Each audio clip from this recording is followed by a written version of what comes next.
So the top one is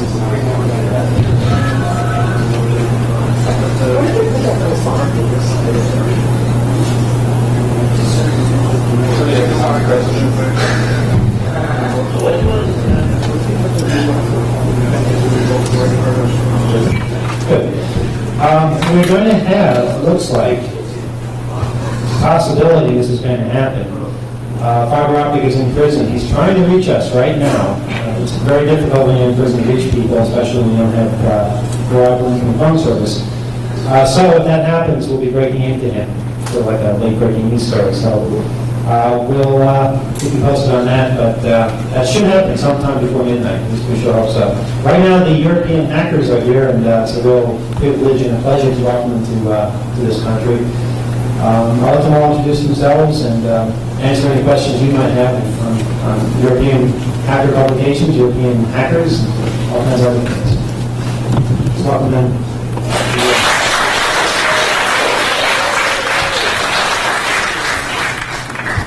Okay, my name is Stefan Vernieri, and my name is Jan. I'm Andy. My name is Rob Groenklep, and they are all from EOS Computer Club. It was out of Hamburg, but now some people are from Berlin and everywhere. And I'm from Amsterdam, where Hacktick's based. So yes, I want to start with a show over $18,000 around about it.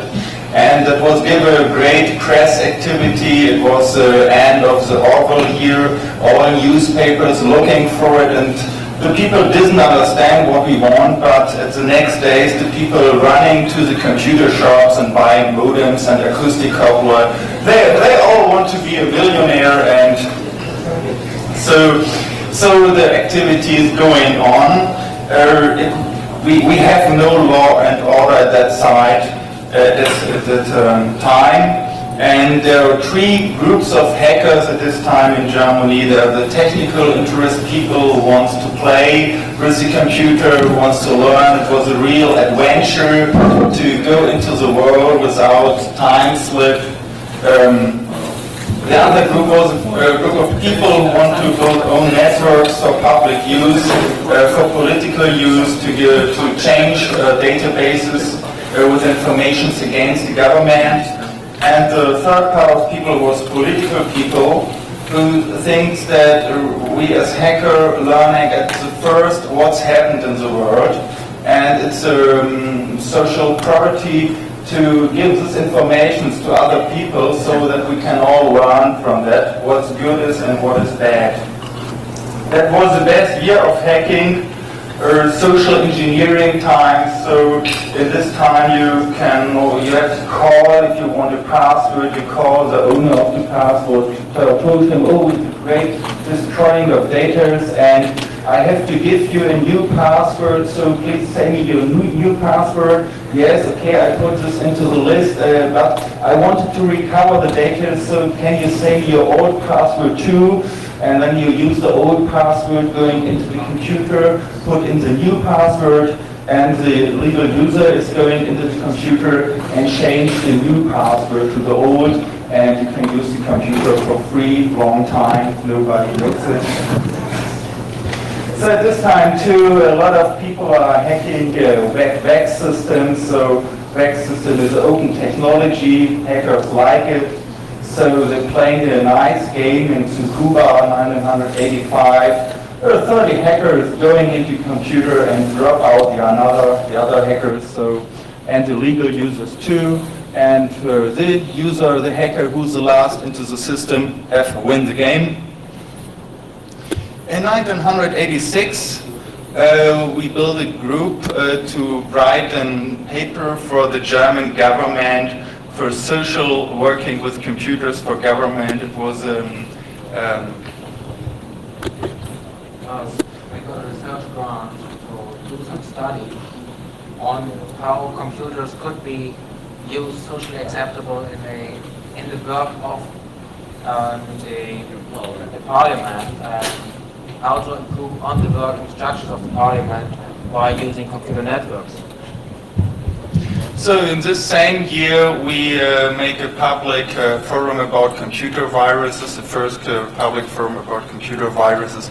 We explain how computer viruses works, but we think about if we give the people a way to build logical bombs, and it's okay to give this information to all people. We have a long discussion about it, but we think at this time that it's better we discuss all problems open so that we can all learn from them and not to go in the dark or to don't talk about it. So we have only one chance to take all informations, to reflect these informations and give the impressions back we have. It's the same year, 1986. We get a law and order for hacking, like computer crime in Germany. And at the same time, we make the Chaos Computer Club to a registered organization. In Germany, we have a very nice law. It means that you can found a Verein, people going inside, and it's protected under special law. So you have a lot of rights, you can do a lot of things, and the government can't catch single people to criminalize them. They have first to go to the registered organization. So 1987 there was the NASA hack. NASA hack was a part where about 130 computers will in the SpanNet will hacked by a Trojan horse. A group called Waxbusters is going into the systems and put out all passwords, install a general password, read secret informations and make them so that nobody can see that. But that was a time that was forbidden, and so the people came to us. They are a little bit, problems, while it was a lot of systems round about the world with nuclear informations, biological informations too. Yes, and then we think we have to publicate it. And that was one of the best social hacks we done, to publicate a story on one day about the whole world. Normally it's so a journalist wants to have 1 or 3 different sources of information if he believes a story. And so we give the informations on different ways to so much people that all printed it in one day and nobody asked what's happened later. But later comes the police. 4 weeks later, the police started the investigation with a lot of home visits. So at my apartment there was 27 police people from around the world, from France people, and they are coming in the evening, and it was very nice that we get it to transmit it in television live, so all hackers in Germany can see it in television and live, and then they clean up their desk and their computer. So at this time, the police is looking in 44 countries against members of the Chaos Computer Club, and we didn't know what's happened exactly. We learned it later what's happened. In 1988, I drive to France to hold the opening speech of Securicom, a security conference, but I didn't didn't come there while at the airport. The French police was catch me, and then I go for 66 days in prison in France. They wanted information from me, why people hacking a cement factory. You know why people hacking the cement factory? Why? They need it for shelters. Cement is very important for shelters. And they're hacking nuclear laboratories, and of course looking by Philips and Thomson Brand into the production of gallium arsenide chips for the military use, and that the people didn't like. So after 66 days they leave me gone while they can't prove what they want, what they have. And it's so that in all countries the police activities will be closed, but I can't drive to France since 1988. If they close the paper, they have to pay for the 2 months, and that will be a problem too. So in the same time I was in prison, two journalists of a youth radio station going into the hacker scene, looking for some people in Hangover 2, find some, his name is Karl Koch, synonym is Hackbart Saline. He wants to talk to him that he goes to the Secret Service, opening all his informations, but they didn't want, and but the story behind is that these two journalists are working for the German Secret Service too, and in 1989, so there will be a final collapse of the story. In spring 1989, the German police will public that they have found a group of hackers. They're working for the KGB, and it was friends of us who was there, but we didn't know it. So there was a lot of activity into the networks from 1984 to 87, 88, and we didn't know exactly what's happened. We have read it in the police papers later too. But if you know your best friend is working for the KGB, it's a big surprise for you too. And yes, these two journalists from the youth radio station wanted to make a big story about this hacking for the KGB. But there was coming that one day in May, the people found Karl Koch dead in a wood, burned himself is the official way. But we have a lot of, we didn't believe it, so there are a lot of informations that they want to publicate a great hacking story at the same time as Mikhail Gorbachev comes to Germany.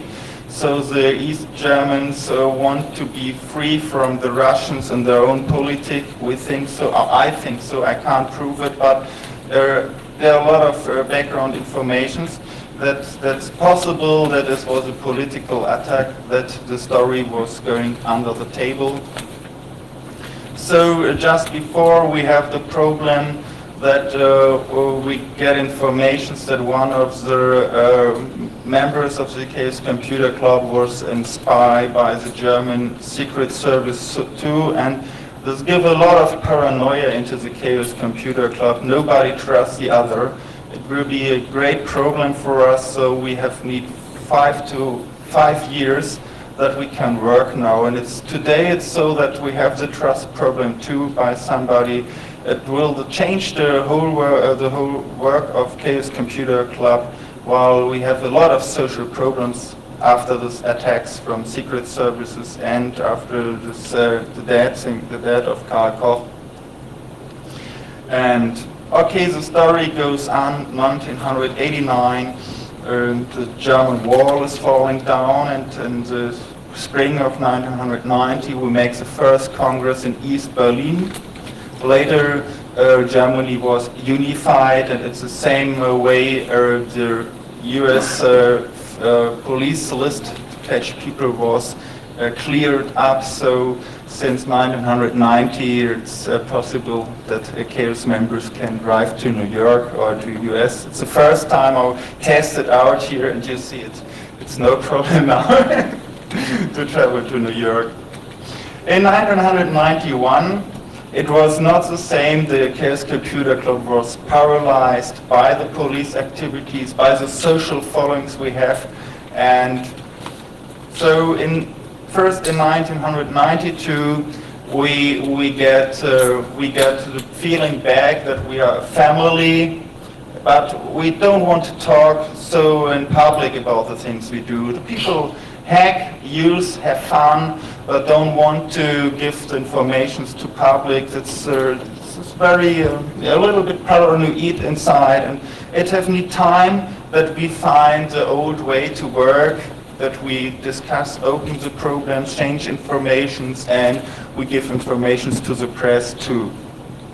So for the future, a short look for the future, or what's the feeling of us is that so long as technical development is going on, hackers have a great adventure to learn. Hackers are the people who learn at first what new technology will bring, and good and bad things. And it's a social it's a public responsibility to give this information to other people so that we can learn to build a better world in this way. We have also learned that we have only one protection against secret services, and that's public working to give a lot of information to public, that the people know what's happened. In the first time it was very different, people all liking what we do, but everybody has a different way why he liked it. People liked the Chaos Computer Club while they didn't like computers, or they are afraid against computers, or they like the feeling of David against Goliath, so that we are with a very little group make so much activities. But the ground behind is that we as CCC never have given wrong information to the newspapers or to public. And so the CCC today is a knowledge organization. The people ask us if they have problems.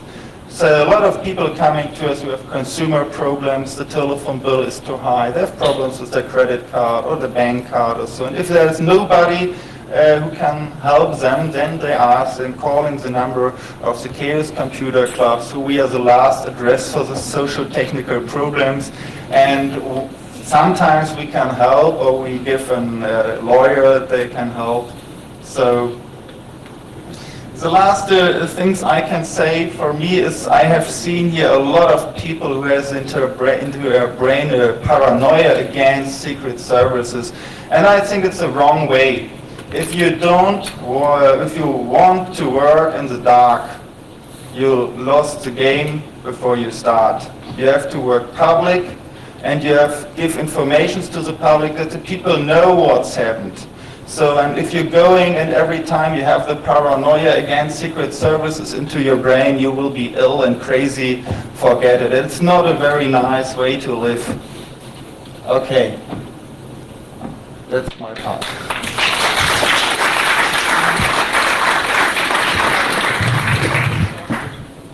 I would like to say a few words about the understanding of Chaos Computer Club. So, because maybe many people still think we are some kind of just technical hacker group. Our magazine differs a lot from 2600. 2600 is more a technical genre, I think, about how tricks works and how technology is working. That we have too in our magazine. But since 1986, since we have the law against computer things going on in Germany and hacking, we changed a little bit our position from a hacker group to some kind of a forum where we distribute information about risk and chances of information technology, the use of it. We have special rules. We say information should be free, communication systems should be accessible for everyone. Telecommunication prices are political prices, things like that. And so we are, I think, a little bit more on the social aspects of this technology than on the technical. We, of course, are always having technical terms how to start a discussion. For example, last year, at the beginning of this year, there was the CeBIT, the big German exhibition, the company distributing and giving CD-ROMs for everyone with encrypted software on it. And we found out it's very easy to crack that CD-ROM disk and get the software decrypted to everyone who had the CD-ROM but for free. And so we used this to start a discussion about software prices, about shareware, and about using software not only as a tool to earn money, but also as a tool maybe for a non-governmental organization, for Greenpeace or whatever. So not that they can't pay the prices, and a company can to use something to produce something, things like this. So maybe this explains a little bit what we are doing and what kind of attitudes we have. So since 1984, we make every year a congress in Hamburg like this, a little bit smaller, not so much people living around Hamburg. And We make it this year the 11th time, so you're welcome to come there. You find informations outside. We have put this little history into the HopeNet. It can be reprinted in the 2600. And I only can say that since 1987, we're working with the Netherlands hackers very nearly, and yes, fine. The Congress is always between Christmas and New Year's Day, so it's every year in Hamburg. If you have questions, ask them now. Maybe I first can we go make afterwards. I didn't have the access to the internet. Are you making any efforts to export hacker philosophy to some of the corporations in Boston? Do you see any inroads there? Does it look like the hacker ethic is taking root? Yeah, we have, for example, I live in Berlin, and it's the east part of Berlin, and we have groups everywhere in Germany, not everywhere, but in lots of countries. They meet people just like 2600. We meet every week, and of course we have web pages and other information spread to the people. But I think the most network or thing we do is connecting people together, not only in a technical sense, but in the sense of getting in touch with people who do special things and using technology to do this. But the technology is not the network. The network is what the people have in their head. So we say a computer is just a thing making structures stronger. And that's the thing we're working on. Do you think that there are hackers in the market that have saying social data that have their role? Oh yes. Oh yes. I think Well, the Chaos Computer Club itself is not a very homogeneous group. We have people like myself that are not hacker in the sense hackers see here, that work in normal jobs and fairly normal companies and using computers just like any other user. Then we have people that do projects that are between computer science and art, like Christian over there, for example, that do new media art. Then we have people, students of all sorts, and so on. So that's the group is not very homogeneous. So the general philosophy of the Chaos Computer Club, I think, is somewhere between the 2600 or maybe the old Tab magazine and the Electronic Frontier Foundation. Something in between. We concentrate at the moment, and this changes as our people change. We are now more or less on the third generation. And at the moment, public use of information, freedom of information, we don't have the Freedom of Information Act in Germany, but we are lobbying for that. That's one of the functions we do. We are sort of the voice of the hacker community, yes. We publish a magazine, so there are quite different things going on. Of course, the good old hacking still goes on, but it's not that publicity event anymore that it used to be because of the change in the law.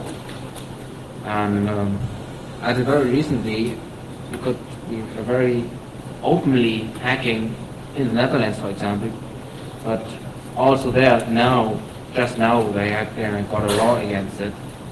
So another hole has been stuffed.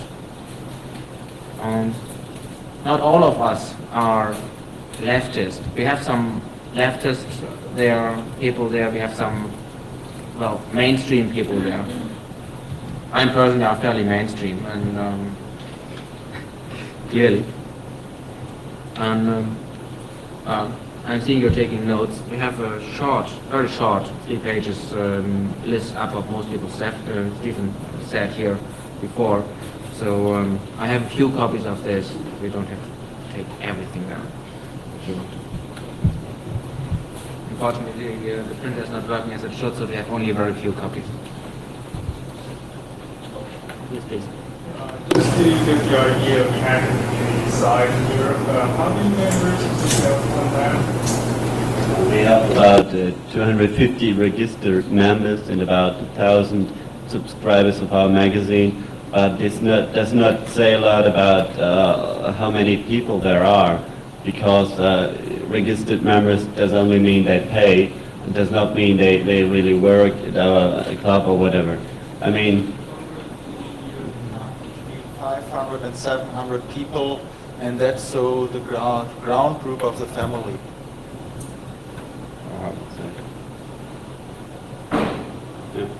Do you think that American hackers are doing enough to raise public consciousness on some of these issues that you guys work on? Are you doing the same thing here?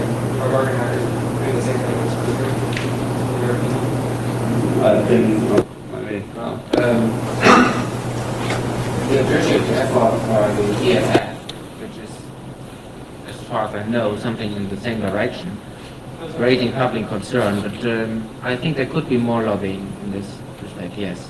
I think there could be other aspects mentioned. For example, when here red, blue, or whatever boxing, I see the American society, I see here many more poor people than I see in Germany. And I see here people that use red boxes, for example, really because they don't have the money. For us, it's more, most of it is having fun, and not so much freaking because of having no money and getting access to technology because not allowed other way. So I think there could be more discussion here, for example, why you use special tricks to use phones for free or for much cheaper, because I mean, there's a difference between animals and humans, and that's humans can communicate in real other ways. What's the status of hacking or freaking in Russia and also in the old Soviet Union? The Soviet Union. No, we don't have a grip at the time there. But here will be somebody from Anecdotes. Not here. There was somebody from Russia here. Well, in Russia, as you all know, the political situation is somewhat difficult. There's the declining power of the state, which is being replaced by increasing power of criminals. And from my job, I have some experience with what can happen in Russia, which you would normally not think is possible. But I'm working for a shipping company, and we currently have some 40 containers in a port in Russia where we cannot get access to because the mafia, the Russian mafia, denies us access to our property. And it just happens. And there's nobody to do anything against it. So I think if I were somebody interested in technology in Russia, I would have other problems and publicizing them. Are there any emerging networks? Yes, there are emerging networks, and there are quite a few sites in Russia connected to the internet since about 2 years it became possible. And it's increasingly possible to be connected to a network. CompuServe, for example, is not a really happy network, but anyway, they have access points in Russia and some other as well. But the point is, the average Russian person cannot afford a single hour on CompuServe because 1 hour CompuServe access is around 3 days' wage, so in cost. So it's not really popular. Russia is waiting for its first phone freeze though, because the whole phone system is in-band, old, waiting to be hacked. The paid inside the phone. No, you don't need to, it's so old. What's the country code? Oh, I've watched a small part of the Soviet, the Russian phone system. It's falling apart. It's like this hotel.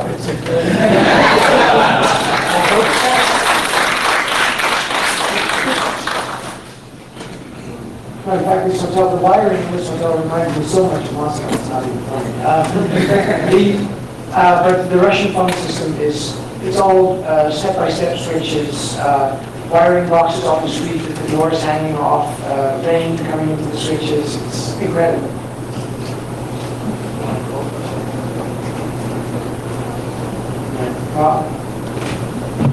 Okay, any more questions for them, or shall I talk about what we do?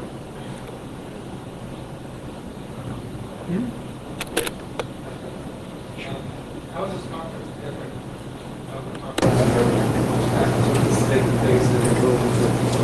We do it since 10 years.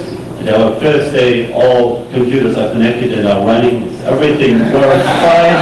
We have no delays in our programs. And, almost no delays.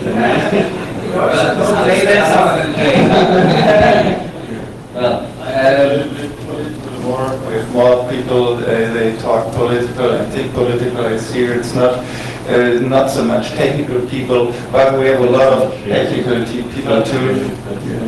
And in Germany, you can smoke what you want on the Hacker Congress. Well, from another point of view, the main difference is, first of all, it's all in German. Although there are lots of English-speaking people around. Secondly, we have normally one panel going on and several workshops going on at the same time. So there's not one panel and that's it, but there are workshops in smaller rooms going on at the same time. And yes, we tend to have our technical things working at latest at the noon of the first day, because we start about a week earlier. And of course, 10 years practice make it almost automatically to get every cable. So normally we start 3 days before the startup, and if the Congress is started, all members of CCC are sleeping on the keyboard. Yeah, official 3 days. 1 day to recover the house and 3 days to build up.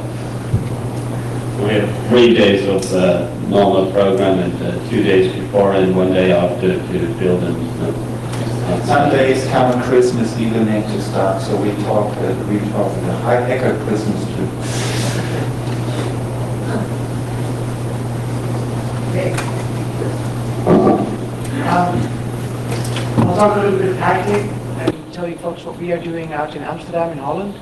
Hactic is started out as a magazine, not so much as a club of people. This is, I'll show you what a Hactic looks like. This excellent set of back issues happens to be for sale, but we'll get to that later. Looks a bit like this. It's a magazine. It's not unlike 2600. I'll get to what the differences are later, and we can get into that a little bit more. I'll tell you a bit about the history. Hactic started back in 1989. At that time, there was a group of people that felt that there was a large discrepancy between what people were led to believe about technology and the things that we found to be actually true, because we were breaking into computer systems. We were finding that there was hardly any security. Computer systems that we came across were usually flaky. The people that were running them didn't know what they were talking about. The days of networking were just beginning in 1989, and the people operating the networks had no idea what they were talking about, and we found this to be true almost anywhere.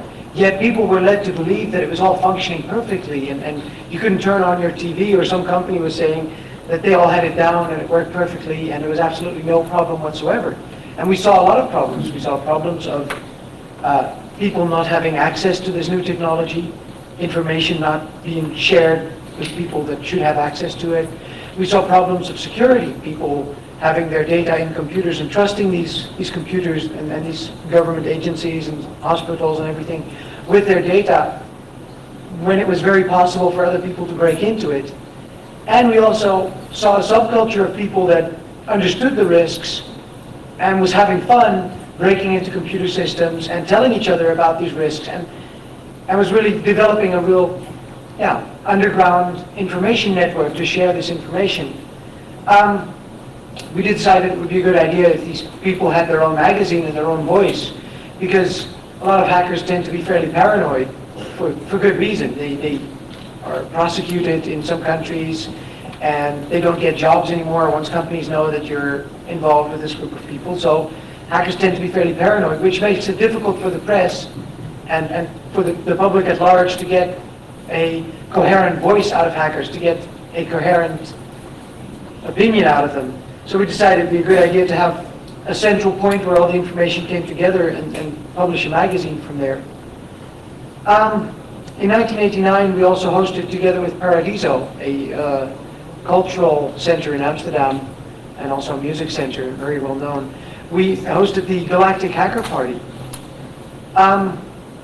It was an international conference where hackers from all over Europe and actually from all over the world could meet and get together and discuss political issues. And it was one of the first meetings where hackers from all over the world started discussing making information free, getting the information out there. We also, one of the things we see as our role is publishing things that either the phone company or large computer corporations or governments do to control people or to keep tabs on them and expose what they are doing, expose the real technical facts. I can give you a few examples of that. And what I think the best example is, how about half a year ago, there was a very well-known court case in Holland where a large ecstasy gang was being prosecuted on phone taps, on wiretaps from all their mobile telephones. But because these people were swapping cell phones with each other and with other people, and cell phones were going all over the place, it was very hard for the government to get wiretaps on each phone. The other thing is the government at that time didn't really have the possibility to wiretap into the central office where all the phone calls go out to the normal telephone system. So instead they decided to build a radio scanner and hook a tape recorder up to it, and through some special circuitry, have the radio scanner tap all the cell phone calls that were close to it. And then on the tapes, they'd filter out the calls made by these criminals and put them on tape and use them as evidence. And we proved to the court and through the press also to the people, we proved that this was not the way to do it because they must have been tapping hundreds, if not thousands of other people. We proved that this is not how a government should go about catching criminals. That case is still in court. There's now an appeal pending, so we don't know what's going to happen. But the thing is, nobody, until we came around, nobody questioned what the phone company and the police were saying. They all said, well, we've just tapped these criminals using this radio scanner. And it takes a hacker mind, it takes a few hackers out there to show, hey, you can't just tap one phone with just a scanner and a tape recorder. You have to listen to all these bits on the air, and they aren't doing that, so they must be tapping everybody. And by asking the right questions, we got them to admit that. There's another good example where the Dutch phone company, this is really funny, the Dutch phone company at one point was charged that it was possible through their standard telephone. We have a standard telephone in Holland, much like the old standard telephone that was used here. It's no longer in production, but it's called the T65. And somebody found out that you could, through the T65, out of literature, he didn't do it himself, through the T65 you could listen to conversations in a room even if the phone was on the hook, if you had access to the bare phone wire. And we published that, and we even did it just to demonstrate it. And the phone company denied everything. They said, no, there's no way, you cannot do that. You can't listen to phone conversations through the wire if the receiver's on the hook. So, especially Bill, but also some other people, spent some time actually building the device, and then we could show people, look, you can do it, here it is. And even though the debate would have happened without us, the debate on this, it would have been inconclusive because nobody would have had the mind and the knowledge of the phone system to actually build the device. So I'm just pointing out some useful things about how the hacking knowledge can be useful. How having knowledge in the society, people that know about telephone systems, computers, telecommunications, and are not working for the government, they're not working for major corporations, so they can open their mouths if something goes wrong. They can tell society what's going on if it's not working. Together with that, of course, and that's also in Hacktick, a lot of articles are about that. Together with that comes a responsibility for hackers. A lot of hackers are young people. I know hackers that are 12, 13 years old. And I think teaching people to hack is like teaching people karate. You have to teach a responsibility along with the knowledge. You can teach people how to break into computer systems, but you also have to teach them it's probably not good to do this and destroy computer systems. It's not good to erase other people's work. It's not good to violate people's privacy. So it's very important, I think, to also teach people what not to do with this newfound knowledge, this newfound power that they have. What else should I talk about? What else have we done? Then 1992 came along, end of 1991, and it really started when 4 or 5 hackers were kicked off an internet system that some of them had legal accounts on and others were hacking into. And 4 or 5 people found themselves without any internet access. Internet at that time in Holland did not have a public access provider. There was nobody offering internet except to major corporations and universities for thousands of dollars a month. And if you didn't like that, you could always get mail and news, but not the online access. And even mail and news were incredibly expensive. So we decided to do it ourselves and set up an internet provider. We called it Access for All, which is written XS4ALL. That got really popular real fast, even though the internet community frowned upon it badly because they felt, this is weird. Hackers that are breaking into our computer systems, and then we kick them off our computer systems, and then they buy a house and become our neighbors. So there goes the neighborhood, yeah. But since we were the only internet provider, and we set the cost for internet access in Holland really, really low, so nobody, for the first few months, nobody felt like competing with us. All these very well-known and famous people that happened not to be working for a university or a major corporation were suddenly having .hacktick.nl in their email address. And even the head of the Dutch police force that chases high-tech criminals is actually known as fridge@cri.hacktick.nl. So we were putting up a public access service that was much wider than the hacker community. We were putting people on the internet. And now there's other providers, but for about a year we were the only ones. That gave the hacker image a real boost because we had a really good image when we started, because people saw us as like the Robin Hoods fighting the system. Oh, this is really good. Finally some people that can do something about big corporations storing my data. And then the government had to push through their new computer crime laws because of pressure exerted on them from Germany and from the United States. And so all this bad publicity happened about how much economic damage hackers were doing to Dutch companies. And for a while, the hacker image was really fairly grim. Hackers were people that broke into computer systems and broke things and didn't do any good at all. But this setting up of Access for All has really helped us in breaking open the situation, in creating a new image of hackers. Even though the same people that set up Access for All are still involved in breaking security and seeing what's out there and how it's hackable. We also organized Hacking at the End of the Universe in 1993, summer of last year, which is a convention not unlike this one, except that we had it out in tents and on a campsite in the middle of nowhere. But it was fun. It lasted 3 days, and there was a lot of people coming together there. We had a pirate radio station, a network on the internet, workshops all happening simultaneously, but also in a big auditorium tent. That was a lot of fun, and one of the ideas that came out of the Hacking at the End of the Universe was to set up the Digital City, which is a free net we are operating out of Amsterdam. The Digital City now has 40 modems hooked up to it.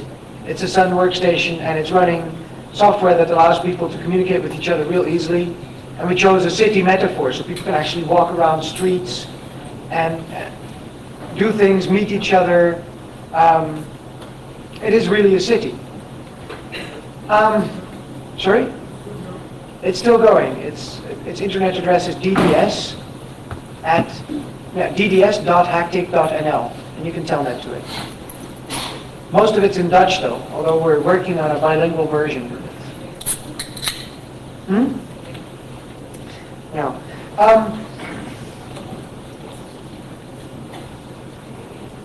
DDS, I'll say it later at the end because there's a number of addresses I'd like to give you folks. The Digital City in the beginning was sponsored by the City of Amsterdam because they were putting their public information on there. They still are. And it's also still sponsored by the City of Amsterdam. But they are putting all the city documents that they have, like the transcripts from all the city council meetings, all the public information, like at what time does a city swimming pool on the other side of town open and close, from the most mundane stuff to the mail addresses of all the politicians and everything. That's all in the Digital City. And right now the Digital City is also receiving money from the Ministry of Economic Affairs in Holland and from, I think, the Ministry of Cultural Affairs, and we're looking for a grant from the Ministry of Education. So we are actually a government-sponsored thing now. There's hackers now setting up the Digital City together, I should mention, with the Cultural Center De Bali in Amsterdam, which is also participating. And we're really working on getting information out to the people. There's really a lot of hackers that are putting part of their energy into making the system work. I should also touch the issue of security on the Hacktick systems, because we've had people break into Access for All and crack root on it. We've had people break into the Digital City. We're giving people half a year of free access if they tell us how they did it. And that's made Access for All, I think, one of the most secure systems on the internet. Because everybody wants, we've made it sort of an honor thing. There's people that have hacked root 4 times. There's people that have hacked it only once. And if people hack root 3 times, they get to be invited on the security panel where they can advise on making Access for All even more secure.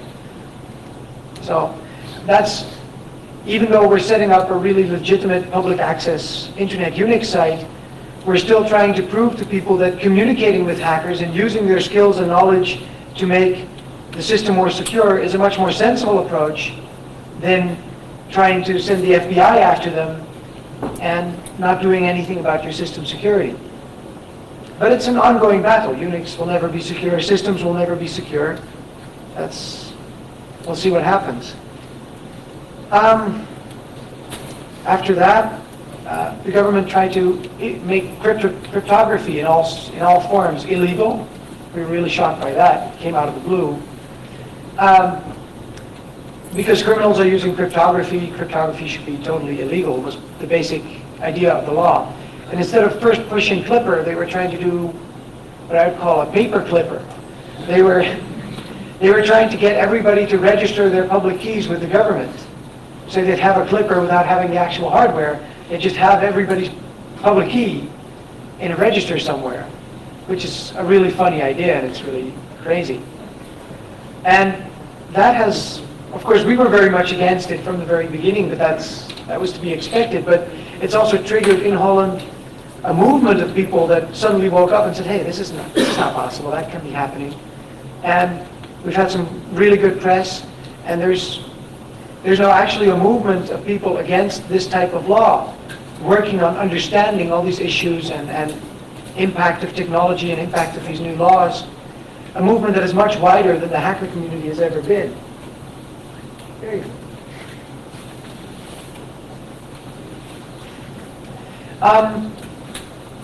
So that's really good, that even though the law did not go through this time, they will come back with it again. But because they made such a foolish attempt at it the first time, there's a movement going of people that are watching out for it. There's an infrastructure ready of people that are willing to fight it. Lawyers, there's politicians, people that are good at lobbying. It's not just us hackers anymore. That's very good. What else should I be talking about? I can give you guys a scoop because Hacktick's the new Hacktick, I don't have an issue with me, is about to hit the newsstands, and we hacked the prepaid chip card system that's out in Holland. I think it's a pan-European system. The Germans have it too. But no, it's the same system. It's a chip card prepaid system. And we've had this system, and we've built a program for the PC that does an emulation of it over the printer port. So your PC can pretend to be a chip card. Now, in all other countries in Europe, they have these nasty flaps that go after you stick the card in. There's a flap a door that closes behind the card. But the Dutch have phones where you can still touch the card while it's actually reading the chip. This is because the Dutch are paranoid. They don't trust machines that take your cards. So, same in England. Well, the Brits are paranoid too then. So even though we're working on giving people access to the internet, and we're doing all these, let's say, mainstream above ground things, we are still working. If a new piece of technology comes out and phone companies or other organizations are claiming that it's really, really, really secure, we still go out and see if it really is secure. We still go out and find out if we can hack it. So we're keeping that knowledge alive as well, because it is important. And God forbid, if things ever go wrong, if this society ever falls towards dictatorship, then we are going to need people that know how to break into computer systems, that know how to subvert technology, because all this beautiful technology that's being set up around us today could be used against us. And if it is, we're going to need as many people as possible that understand how it works. They don't have to go on the streets and clone cell phones today, as long as they have the mindset to understand how this technology works. They have the mindset to not sit there and say, oh, it's technology, I can't do anything about it. Because there is scary things happening. Governments all over the world are working on registering our every move. There's now boxes that you can hook up to a video camera that have video import on one side, and then license plates come out serially on the other side. There's interesting devices being made to enable governments to control what we are doing. As I was saying, cellular phones are being tracked down by 100 or 200 meters now if you're trying to make a call with the new digital systems. Government, big companies too. Oh, sure. Government is subcontracting. That's. Personally, I think it's not as scary as when the government is doing it, because the government is somewhat controlled by the public. I think it's much more scary actually if public corporations are doing it, because they are not controlled that much. Sure, but what I'm saying is we need, even if you think we don't need the knowledge today, I think that's a debatable thing. That's a broader political debate. Even if you think that today's government is really not that bad, it's still probably wise to keep some of the knowledge alive. That's what we're trying to do. Well, what else can I say? I can say we're opening up a new World Wide Web server for people on the internet. It's the same address as what's written there. Except that it's not DDS, but www, World Wide Web. It should be open by the end of September, so in about a month and a half. There should be quite a bit of information on there. This excellent set of back issues is available with me for $50. It contains 5 years worth of Hactic, and it's really a stack of paper this big, so it's going to keep you reading for a while, if you speak Dutch, of course. But there is a lot of schematics and everything in there. It's hey, get a dictionary, they're not that expensive. Well, what else can I say except, yeah, I want to thank the Chaos Computer Club, TAP Magazine, even though Richard Cheshire has already left back to Florida, 2600 Magazine, and lots of other people for all the inspiration they've given us over the years, and say hi.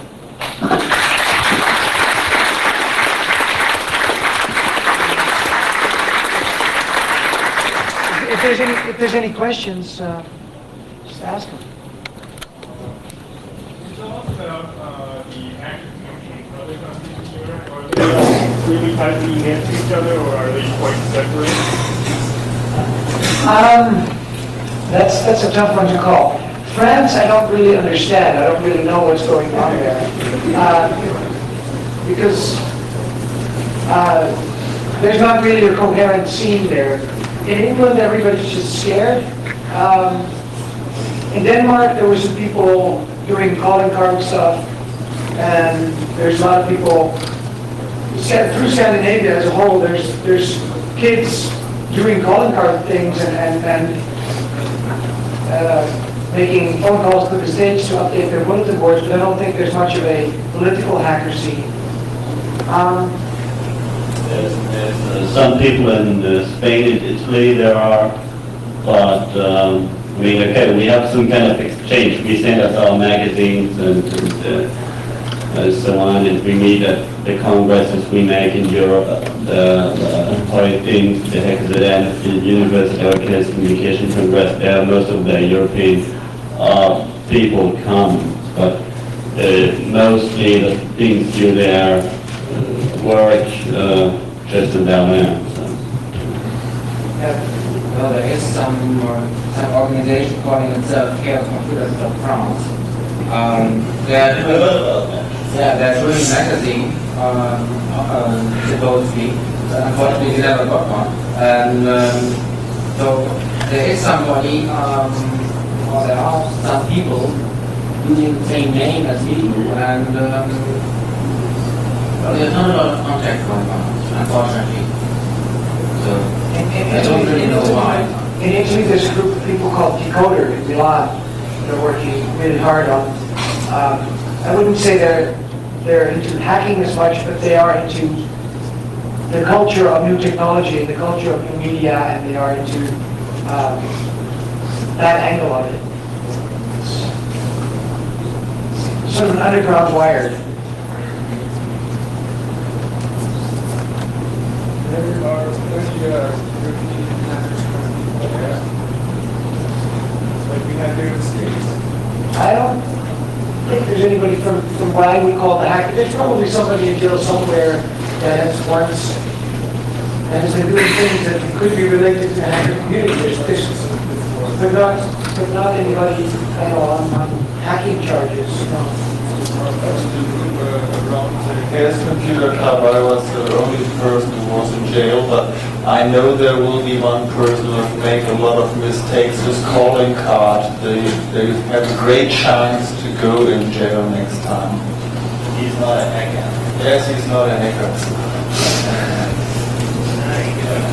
Selling Google's programs, you didn't do yourself for a lot of money, it's not hacker. So, okay. Do you think America is more oppressive towards hackers than Europe? Well, that's a tough question. That's a really tough question.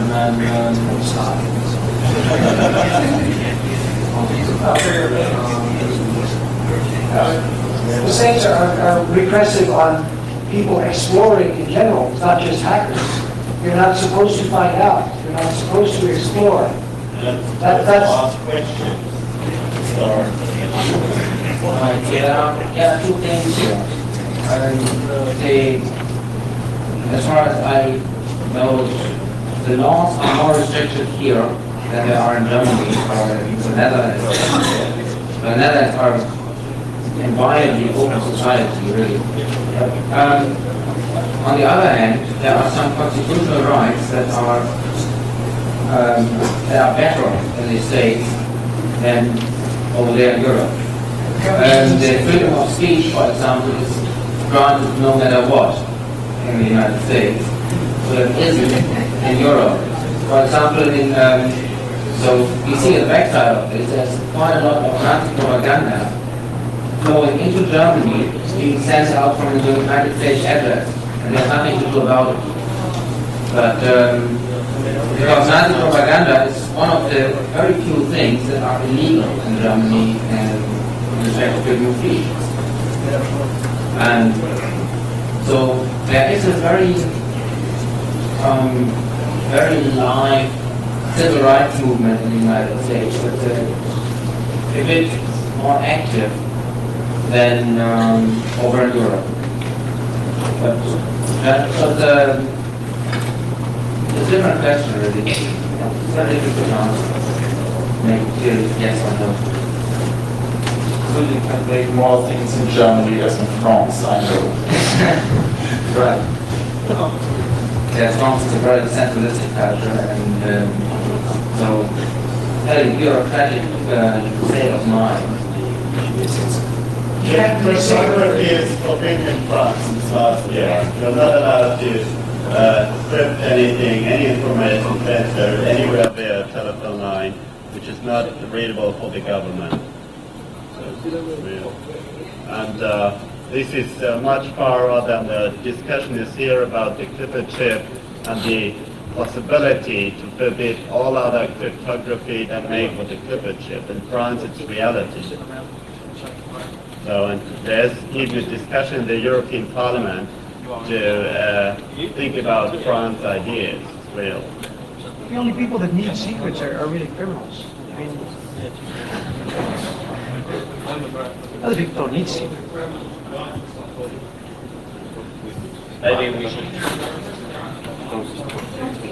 Those are bad thoughts, John. That's not The good. jails are much too small.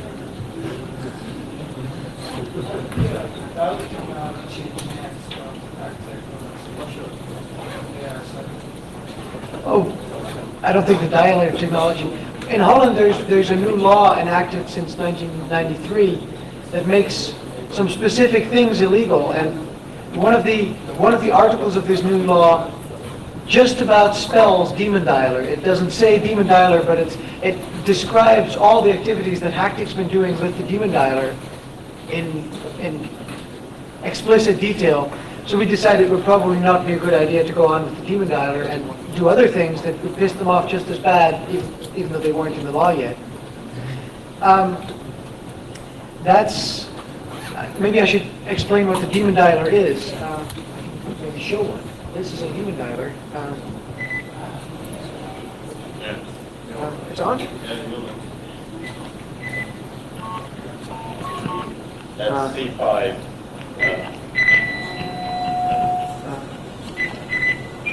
That's C4. Let me see where's the robot? Nickel, dime, quarter, you know those. We can't use those anywhere in Europe, but this is a universal device. It does everything, and it's the size of a dialer. Sorry? Well, Hactic doesn't have anything We're to selling do them with from Germany now. Hactic doesn't have anything to do with these devices. But I have. We once used to manufacture, we built the things and then basically... They have nothing to do with it anymore. Yeah, that's one piece of technology we built. Another piece of technology we built is a pager decoder, a device that you hook up to a radio or to a broken pager or to whatever, and then on the other side, out of the serial port, come who's being paged, what information. And let me see, is there any other things we built as far as technology? Not really. Yeah, some silly phone stuff, like we built in Holland, cost pulse counters for the phones. We have cost impulses on the phone lines. And the counters for that used to be really expensive, so we built our own that was basically a calculator with a cost pulse detector wired to the equals button. So you could just type 1 plus, and then every time a tick came in, the thing would press equals, which made a cost pulse counter for 1/10 of the cost. But nothing really technologically interesting for the rest. We built a cost control device using this tick impulse for our Congress, because we have lots of phone lines there, and we wanted to know if somebody makes very expensive calls. So when the ticks came in too fast, then you could program it to cut a line, for example, or to raise some alert. And so to have an eye on our phone costs. The phone bill for our Congress for the 3 days is regularly some $1,000. Oh, there's another interesting thing. The International Maritime Satellite, Inmarsat, or Marisat as it's called here, costs an incredible amount to call these phones from a normal phone. In Holland it costs like $8 or $9 a minute. I think that $7 or $8 a minute is is what it costs to dial these numbers. And the phone company actually has to cover up about 70% of that to the International Maritime Satellite Organization. So we calculated that if 10 people could keep a connection to that satellite open for 3 days each, then in Holland you'd make it to the you'd make it as a separate listed item on the yearly balance of the phone company. That's just, if you ever hate your phone company, that's what you do. Any other? We could sit here for hours, but I mean, there's one more workshop today evening here anyhow. yeah, I think there's something else coming, but I'll tell you in a minute. That was it.